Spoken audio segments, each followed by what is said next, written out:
So today we're going to cover the one-page battle plan and aligning your team to deliver. So this is a tool that we use to unpack the strategy that's typically in a business owner's head, and the kind of problems that that we experience when we don't have like a one-page battle plan or strategy plan is you don't have a compelling vision, or you have no long-term plan or direction, or it's all in the owner's or leader's head. Your team members can't state your strategy.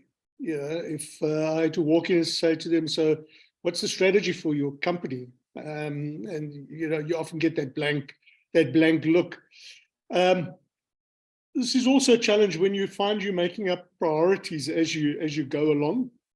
Often when you don't have this kind of plan, there's a lot of busyness in the business, a lot of things happening, a lot of things being done, but no growth. Right? And you often feel like you're just winging it. There's a typical kind of things that you'll see happening in your business when you don't have a solid plan that's documented and shared with the team. So let me start with this, right? Two very important disciplines of leadership, right? If you're the founder or the CEO or the leader of the business, the vision is critically important, but it's only 1% of of the real impact that it can make.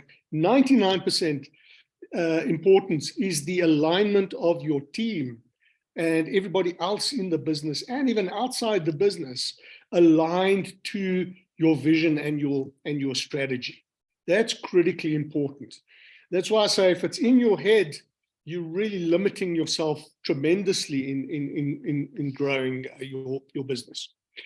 So the framework that we start off with when we start developing this plan is what we call the accountability pyramid.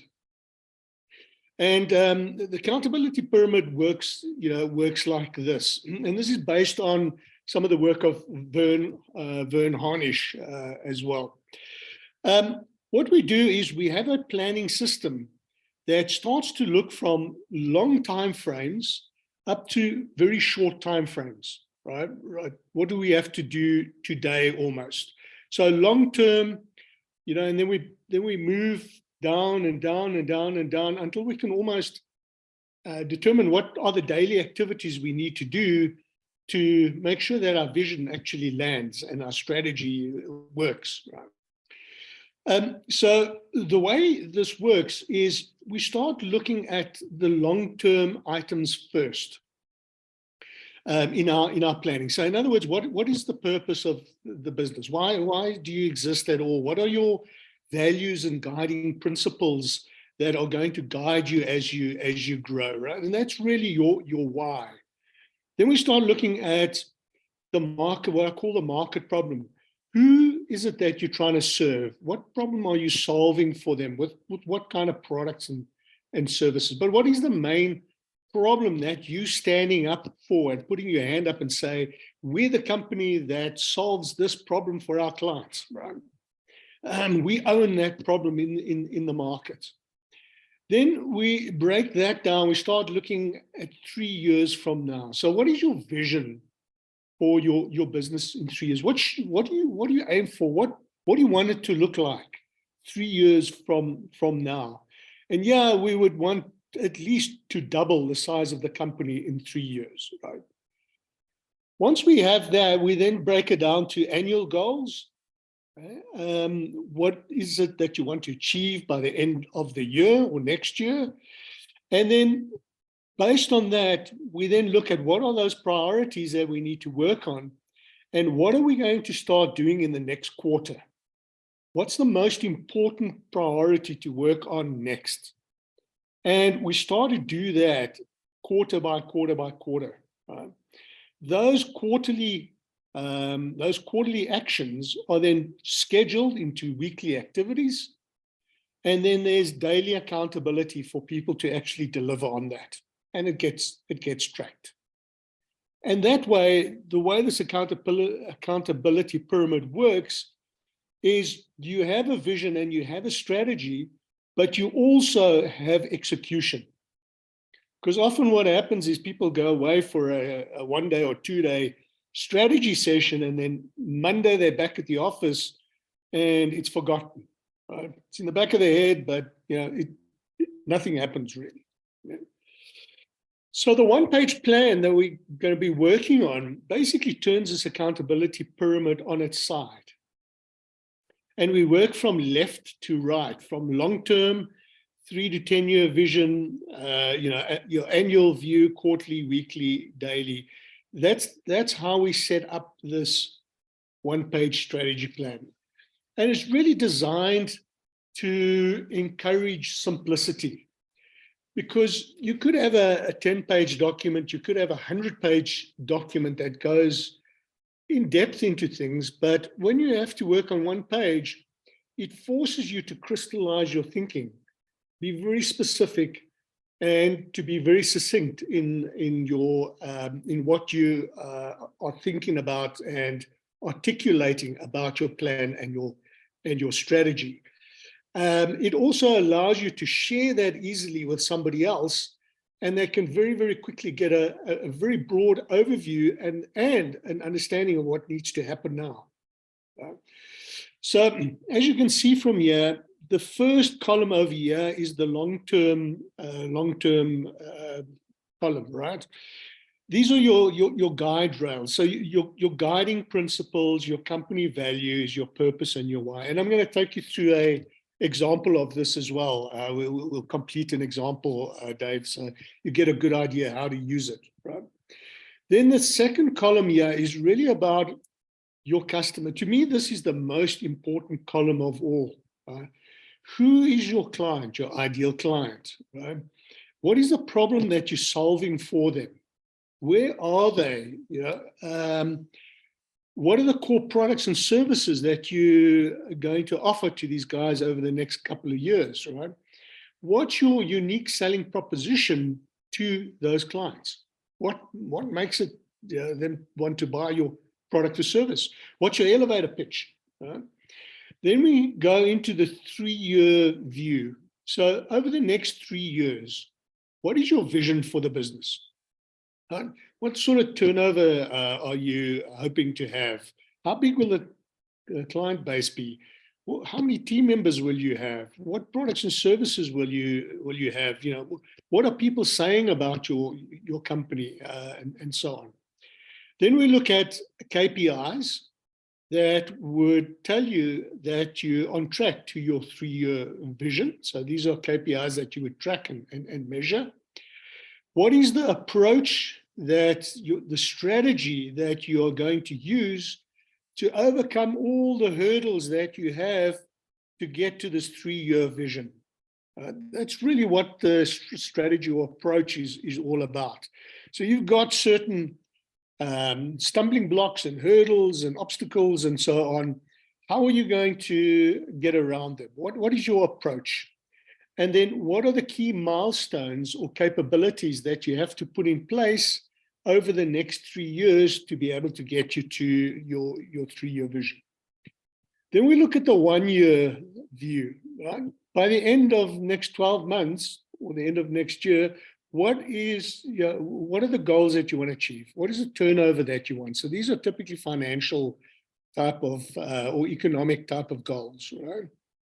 Then what are the priority focuses? No more than 5, preferably 3, maybe even 1. 1 is ideal.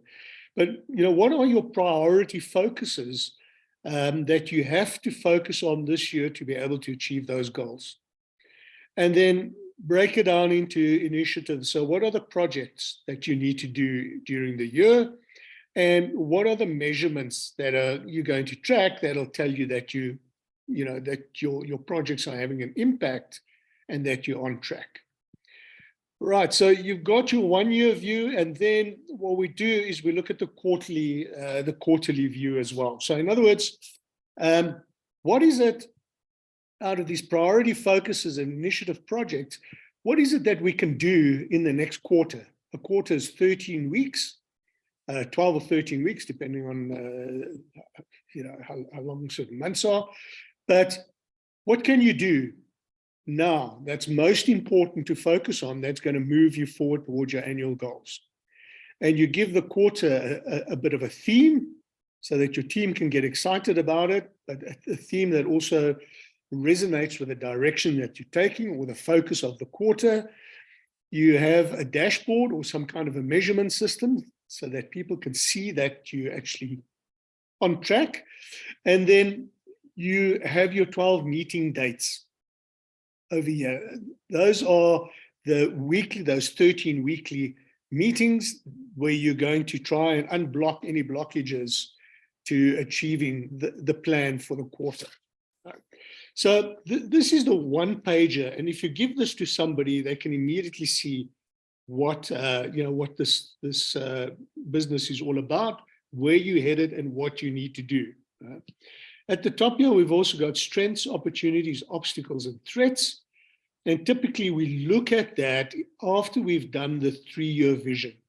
So once you know where you're going, you then look at your strengths in the light of the 3-year vision.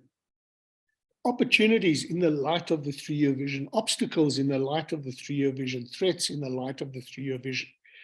The reason why we do it that way is if you don't focus on a 3-year view, you get a long list of all sorts of things, like maybe Trump's going to come back in power, and those are all events, maybe obstacles or threats, but they're not really going to affect your business in any real tangible way over the next 3 years. Okay, so Doug, what I'd like to do then is maybe just take you through completing one of these, just to give you a sense of how it works and where you're going. Right? So I've got this fictitious company set up, Laughing Socks Pty Limited. Right? So let's say you create a company that's going to create these crazy socks with all kinds of patterns and, Donald Trump faces and whatever on, bananas and all kinds of things on there. So this is what the company is all about. It's creating these really crazy socks. Right? So before we start with this, the key principle when you're starting off with this one pager is just get it down as it is today, right? And then work on it to get it right. Right. So, if you sit on one particular column like the client, and then you say, well, I don't really know, let's go do a deep dive for the next 3 months, you never get this exercise done. Right. So get it down, put down what you have at the moment, and then go and do deep dives in particular areas and refine it. But start off with a complete plan, even if it's not 100% right. Okay. So how do we go about doing this, right? So here's Laughing Socks, company as such. So we've got these various, the various areas. I like to start on the second column, which is really around the target niche. So what I'm going to do to be able to type, I'm going to just put this out of presentation mode. It's going to be a little bit smaller. I do apologize for that. Let's just try and make this as big as we possibly can.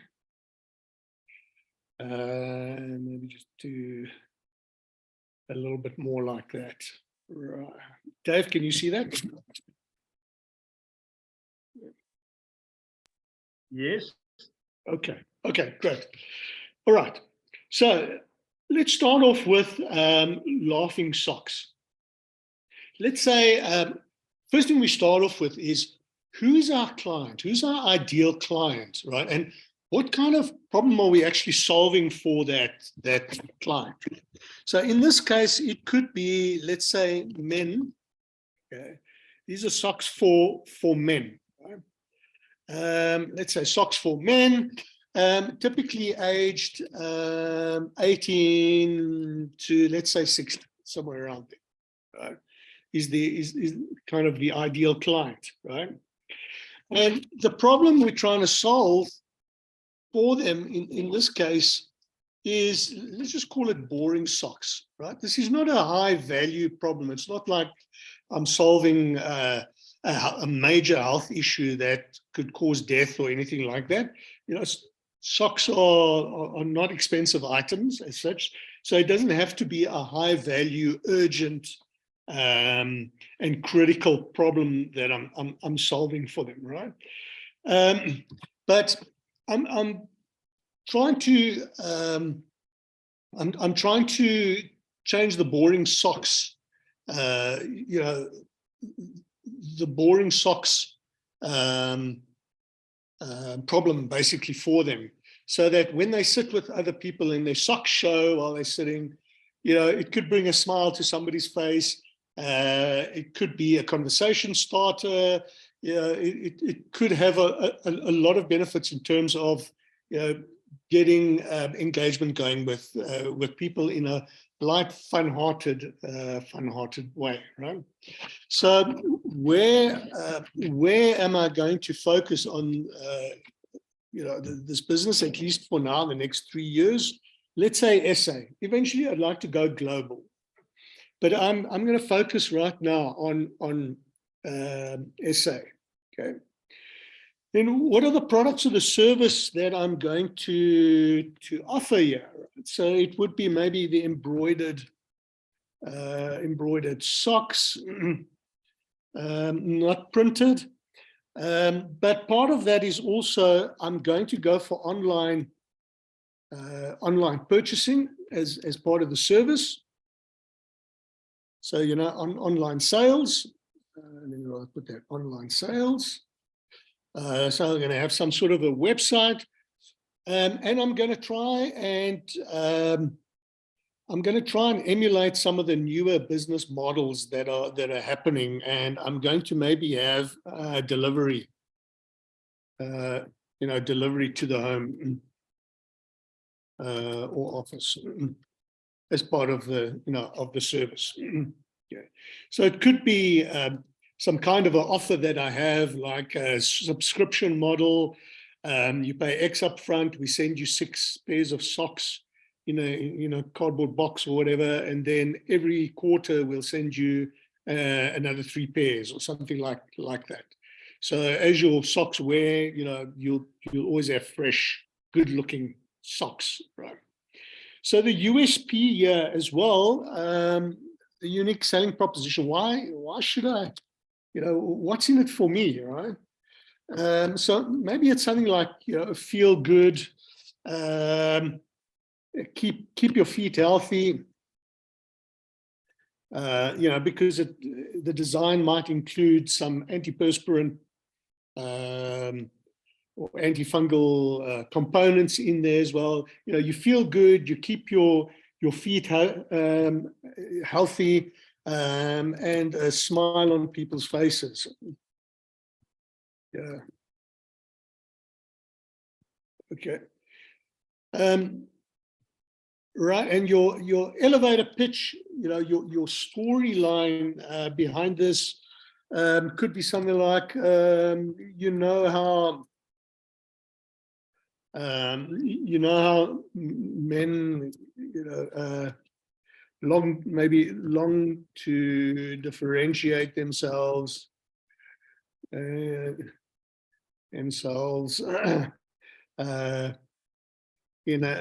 a subtle way or whatever, right? This might not be that subtle. It's so boring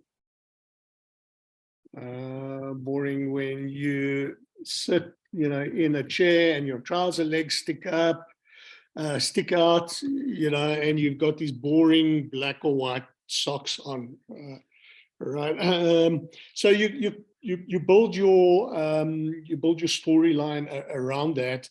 Talk about the situation, what this is going to do, and the benefits it's going to give to them, right? So you're starting to really give people a particular way. You're trying to get them to think about socks, right? It's not just, hey guys, yeah, we sell pellet socks, right? Okay, once you've got your client bit done, right? Your target niche, etc., and you know that, you can then turn a little bit to your guiding principles, your purpose, and your why. So in this case, it might be something like our values, right? So for this business to be successful, what are the kinds of behaviors that our employees have to embody and live on a continuous basis, right? Well, in this kind of company, maybe you need people that are creative. So it could be, be creative daily. It could be one of the key success factors, and the behavior that you want is something like that, right? Another one could maybe be feet first, right? So we're always thinking about our clients' feet, how to keep it comfortable, how to keep it, attractive, how to keep it moisture-free, odor-free, all those kind of things. That could be really part of it, right? In this kind of culture that we want as well, maybe we want to have a fun culture, but committed. That could be important. And then, it's important maybe to have quality before quantity. Because we have got a low-cost item, it's easy to start just pushing quantity out, and neglecting the quality side of it. But people would pay for the quality and not necessarily the quantity. So it's important. Part of the success factor is having a value that makes quality a priority. And then the last one might be like relationships first. And that might be important for this business, because starting off, it doesn't have its own manufacturing, it doesn't have its own distribution, all that kind of thing. And it needs to be able to build strong relationships with various parties, inside and outside the company, to be successful. So let's say those are the company values. And there's a whole exercise that one can do to unpack what your company values actually are, right? The next thing we want to do is your purpose or your why. Why do you, why start this company? Why come to work every day? And what kind of people are you trying to attract that would resonate with your why? Well, it might be something as simple as bring a little bit of life back into ordinary lives in difficult times, something like that, right? Okay.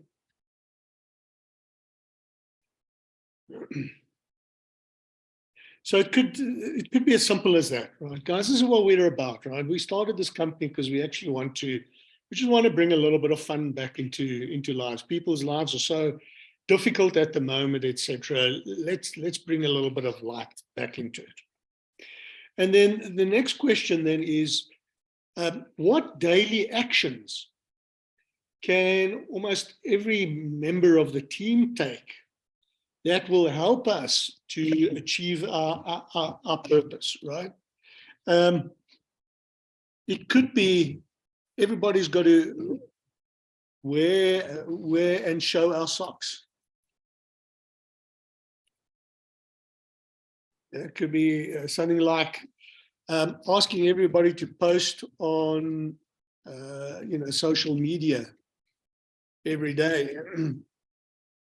Personal social media besides the company's one. Yeah. It could be that we answer our calls with scripts. So we create fun scripts that immediately tell people why they should have our socks. when we answer the calls. Maybe something fun that could help our prospective clients, suppliers, etc., really look at us differently and want to promote us more and buy from us more. Okay, so we've got some of these items here, and although I'm going through this pretty quickly, each of these deserves its own deep dive activity, and I've covered a lot of these in previous trainings as well. Right, so let's say we now got our guiding principles. We know who our clients are. We're now going to go for our 3-year vision summary. So I'm somewhere here today. Where do I want to be in 3 years? In 3 years' time? And yeah, if you haven't seen the recording of the Leonardo principle, go and have a look at that. That gives a very good idea of how to set up a vision. But this vision statement, right? So we'll just put a very short summary here and say in June 2026, we are now the largest specialty socks supplier in SA. Okay, the way we normally write this is we write it as if we're there already, right? And out of that vision, we're just going to pull 2 or 3 important things. So it could be our story as featured on carte blanche. Our story as featured on carte blanche. Now, remember, you're writing this now as if it's happened already. You don't know if you're going to get onto carte blanche, but if you put that down as part of your vision and you share that widely, not only with your team, but with suppliers and everybody else, you never know. Somebody might come along and say, hey, I used to work at the SABC, or I used to work at Mnet or wherever, right? Can I put you in touch with somebody, the carte blanche producer? You never know what could happen, right? Our turnover has grown from 2 million to around 7 million, let's say, as an example. Okay, people are clamoring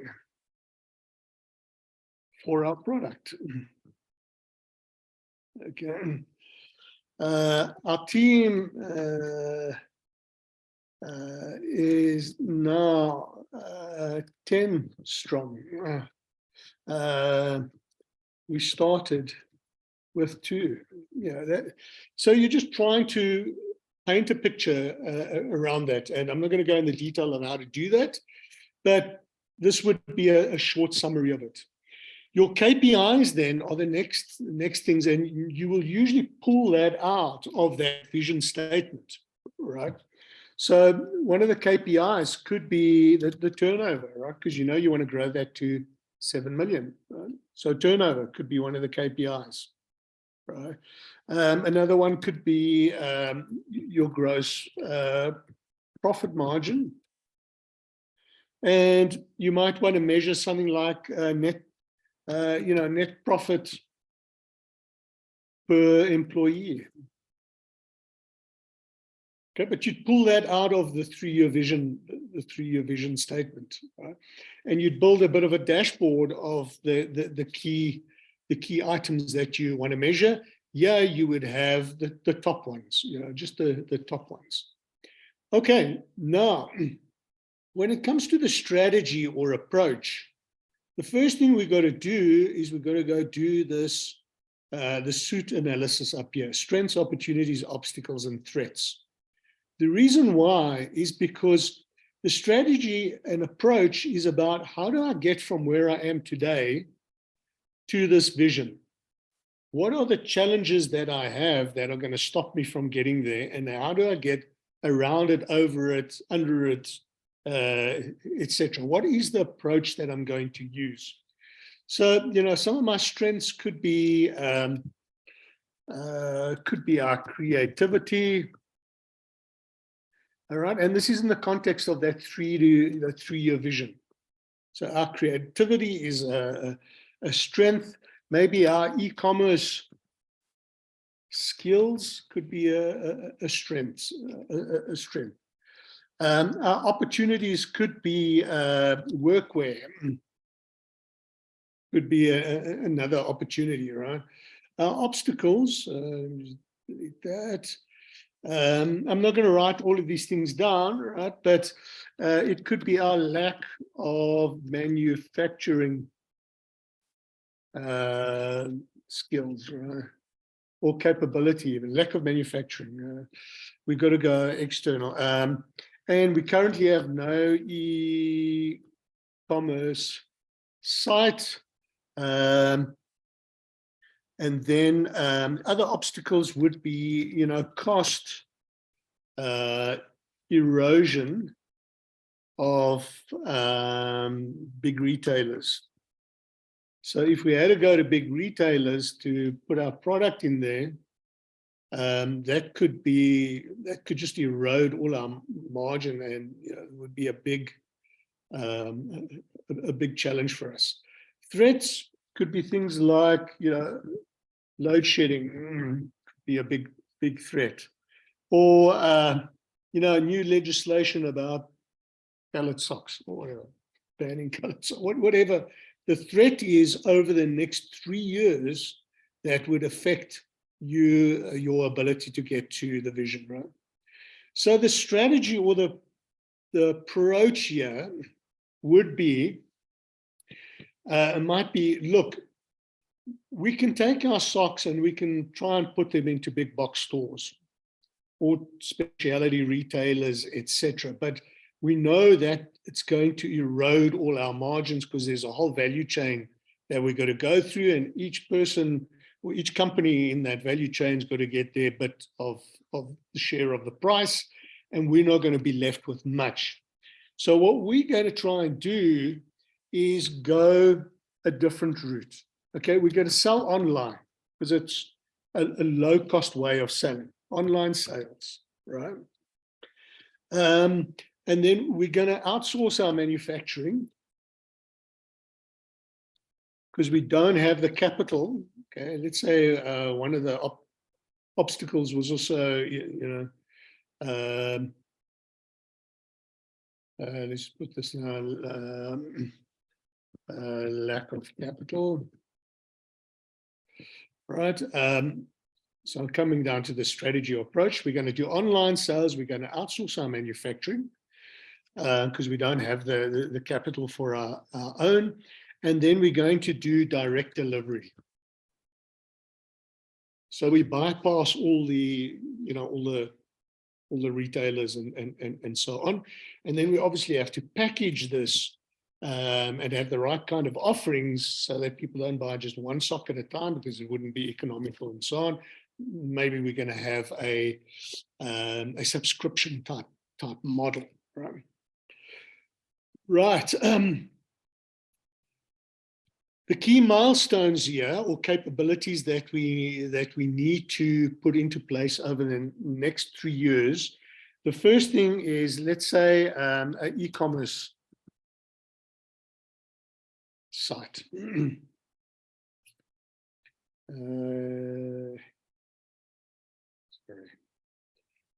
E-commerce site would be one of the first key things, a fully integrated e-commerce site, right? The other one could be outsourced manufacturing.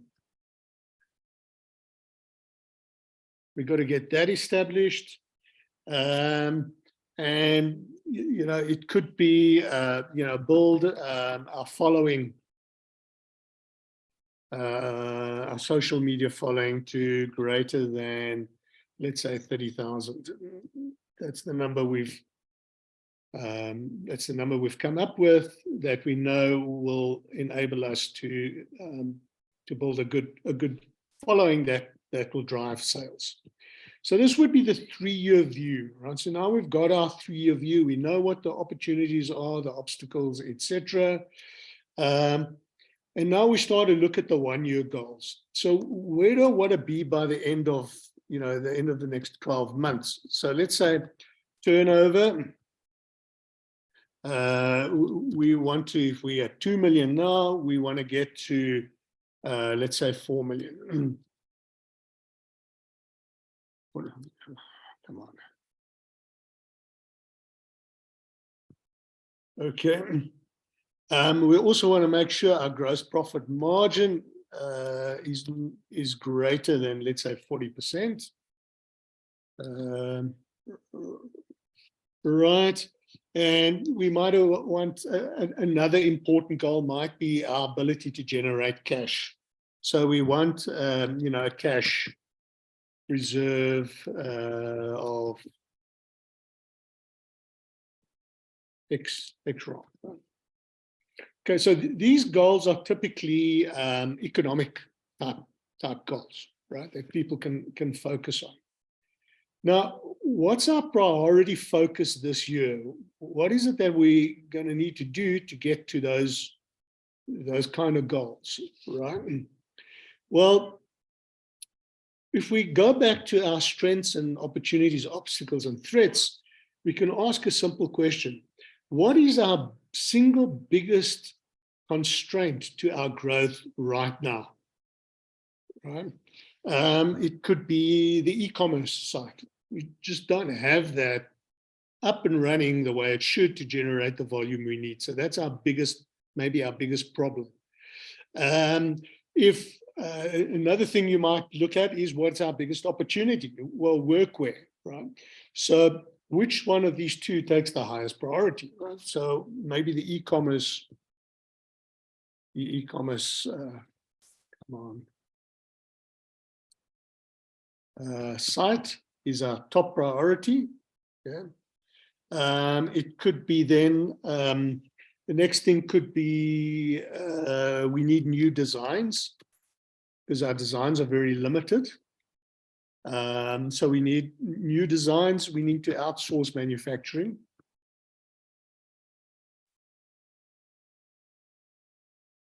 And we need to build our social media following. Sorry, Dave? I said the working capital to grow the business.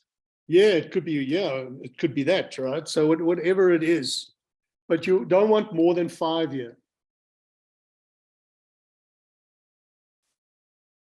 Maybe it's raise working capital. Right? So those could be the top priorities. But the important thing is you want to focus the year on the things that matter most, the things that are really going to move the needle.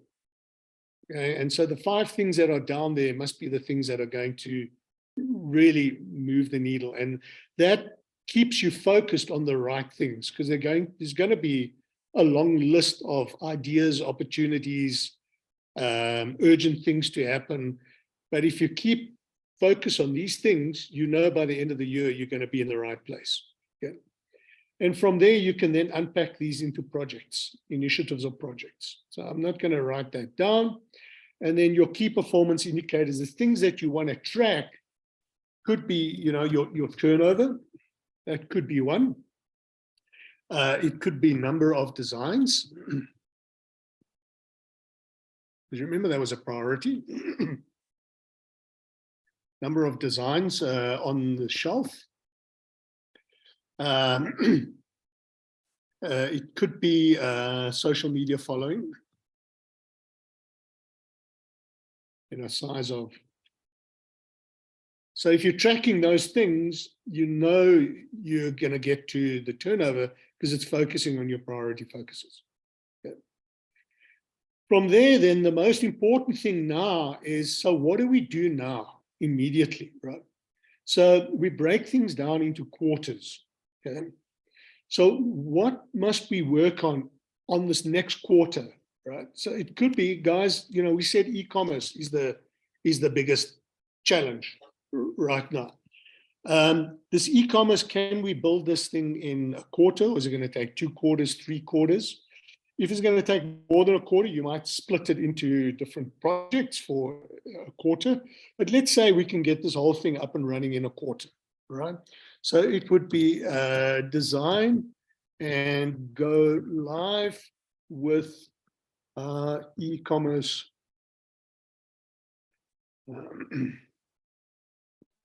platform. Form loaded with all 15 new products. Okay, if that's the case, then the second project does need to be those design of the 15 new products, right?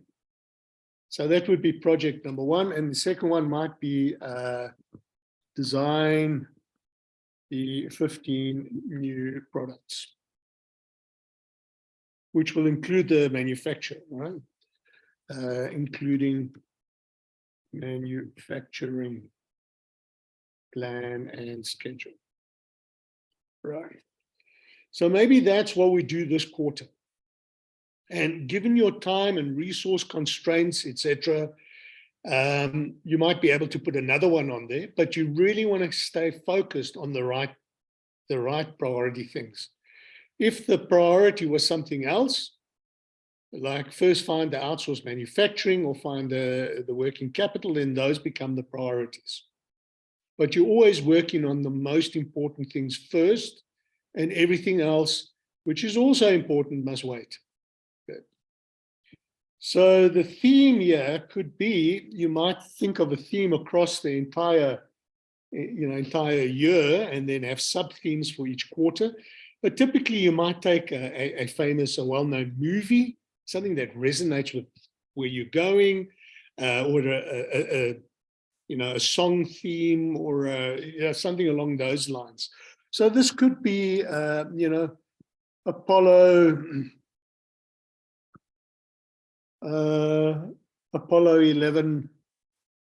on the moon, or the theme could be Apollo 11 launch. Okay, or we're launching, or something like that. Or we're preparing for launch in this case.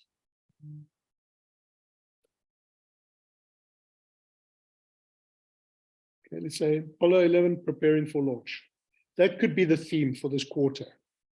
So it almost evokes in someone's mind the sense of, sure, by the end of the quarter, we're going to be ready to launch. We've got to put the key things in place for launch, right? Or whatever it is, right?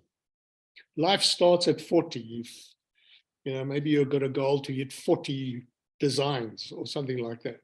But you find something that evokes that kind of memory, right? So the other thing is, you want to have people like feedback, right? They want to know how they're progressing. Are we on track? Are we hitting the goals that we need to do? We need to go faster because we're behind. So you've got to think about a dashboard measurement. And it could be something like a simple graph, right? Timeline type of graph with sales going up and then actual sales plotted below it, like you see in sales environments. It could be a thermometer or a series of thermometers. Okay. That you're using. It could be dials, right? Showing red, amber, green type of areas, and depending where you are, you're moving out of red into amber and then into green. So you want to have something that's visible all the time to your team, so that they can, on a regular basis, stick it on a wall somewhere in the office. But show it and update it regularly so people can see how you progressing and the impact that you're making. And there are basically two types of measurements. One is the project. Is the project on track? Number two, the KPI that project is trying to impact, like sales, etc. How's that dial moving? And then you put your weekly dates. And that could be like, every Friday morning, 8:15 to 9 a.m., right? And there's an agenda set for it, etc. And it's not about, feedback reporting. It's about, is any of the projects behind? Are they red, amber, green? And what are the obstacles we need to remove that's holding us back? Or is there anything we need to change in our approach? Let's work on those things. Okay. And that way you're driving towards, completion of the quarterly, the quarterly actions. Right. So from here, once you have this, what is critically important is just understand that your strategy always has two parts. The one is the thinking about where you're going, etc. That's the strategy development part. But the other part is the execution planning. You've got to have both, and that's what the one-pager does for you. It enables you to start working tomorrow on the right things to take you towards that 3-year vision and beyond. So the important thing is you select a handful of annual priorities, whatever they are, no more than 5, preferably 3 max, right? And then you turn those into projects. And then this is the way that you work through it, right? There's annually you look at your one-page strategy plan, maybe a 1 or 2 day session, right? And you review that. And then you get into this meeting rhythm. Every quarter you get together and you say, okay, what have we done this past quarter? Have we achieved our goals? What impact is it making? And then what do we do the next quarter? And you have a formal morning session, half-day session, maybe even a full-day session. And you plan the next quarter and the next quarter and so on until you reach the end of the year. And then you start to review your year, your next year, where you want to be. Is your vision still valid? Do you need to update it? Does the strategy need to change? And so you keep current all the time, right? You basically got, every quarter, you've got an opportunity to update things. So if there's something new has happened that's, necessitates a change in the strategy, you can start to review it here and then plan the next quarter. Right? So you start building a rhythm of delivery. And that's the important thing, is it's like cyclists, the Tour de France, where you have the group, the peloton, and they're starting to move at a certain cadence, right? Hunting down the guys at the front. You want your business not to work haphazardly, right? Today we're working on this, tomorrow that's a priority, then something else is a priority. You want to build up a cadence of delivery. You know where you're headed, you're clear about that, you've got opportunity to adjust every quarter, and you want to work systematically towards that delivery. And in between these quarterly meetings, you have your weekly meetings where you are tracking and making sure you're removing the obstacles out of the way that will ensure you reach your quarterly goals. So the 3 habits of successful organizations. Set a handful of priorities, not a million priorities, a long to-do list. A handful of priorities are the things you need to work on over and above your normal delivery, right? Have the right measurements so that you know whether you're on track or not. And then have this meeting rhythm in place, which builds up the cadence of delivery. Okay. Right, so let's go over to Q&A. Stop share. Yeah, Dave, your thoughts or insights? No, excellent.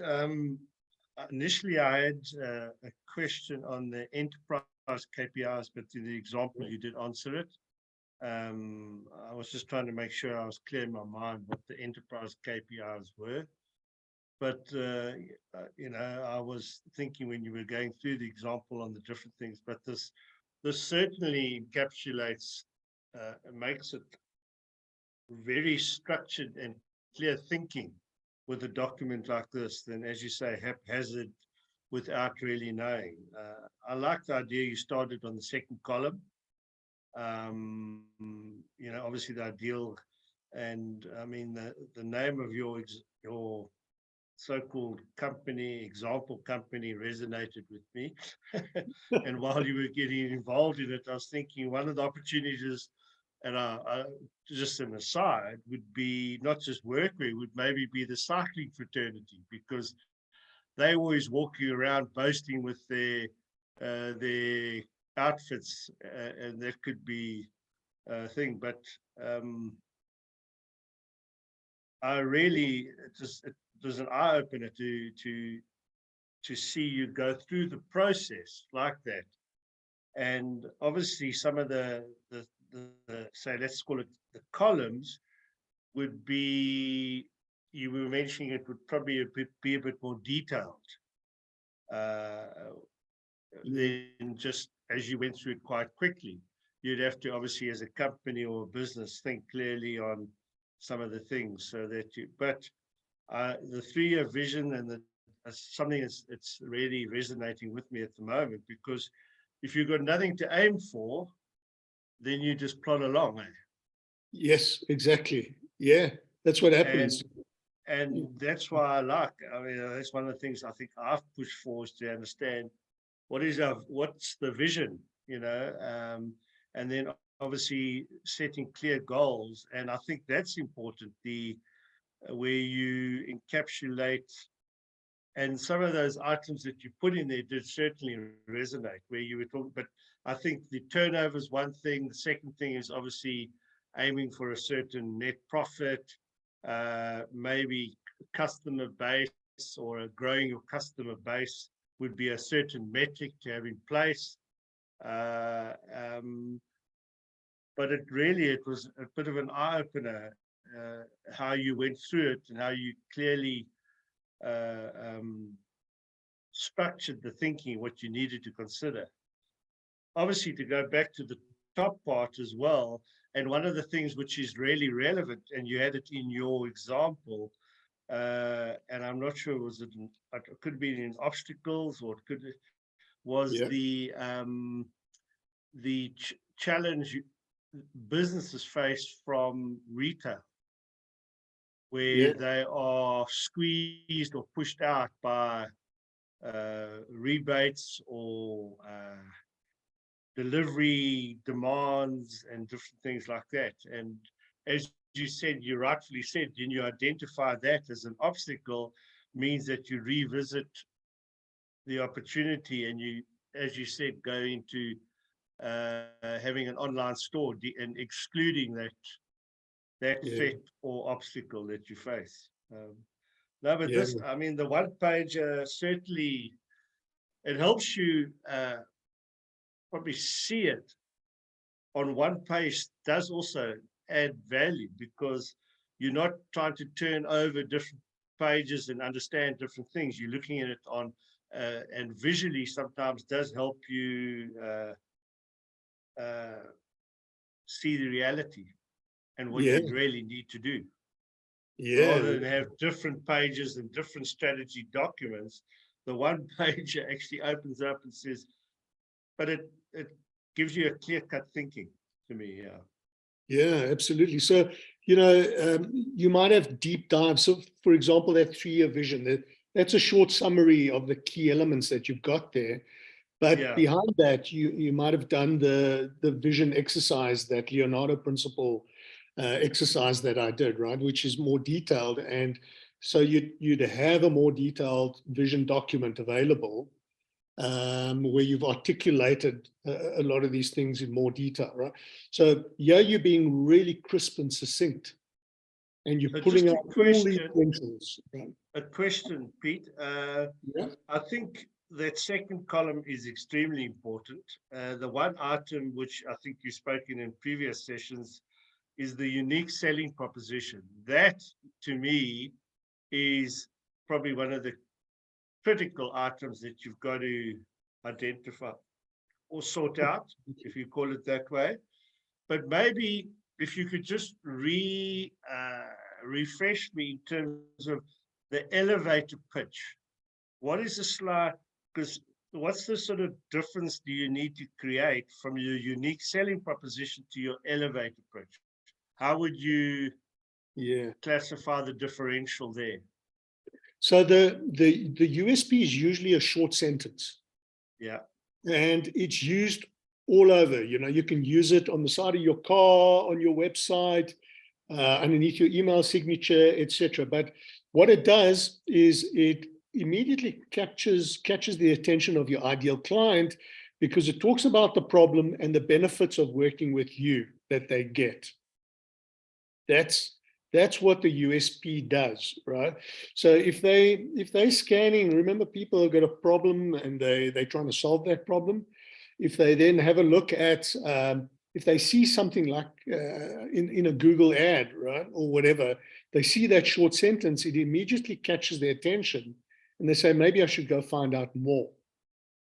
Right? That's what the USP does. Right? It doesn't talk about you and your products and services. It talks about them and their problem and the benefits they get of solving it your way. Right? The elevator pitch is what you would say to somebody. If someone says, so what does Laughing Socks do? Right? You wouldn't just say, well, you know, we do funny socks, colored socks. Right? You would have a more elaborate pitch that that makes them want to come and see more, buy your socks, right? So it would be, well, you know, our runners really struggle with the moisture in the socks and whatever it is, depending on your target audience, right? Or you know how executives are really seen as bland people, you know, how men want to, you know, differentiate themselves, but at work, but in a fun way and in a maybe a more subtle way. Well, you know, this is what they try to do. Here's an easier way to do that. Just wear these socks. But not only that, it keeps their health, their feet healthy. Do you know that a foot, you know, each foot releases a cup of moisture a day? Your sock is actually critical in keeping your feet healthy and preventing odors. At the same time, you could really use a fun and colorful sock to light up people's days, right? And make you, you know, be a conversation starter.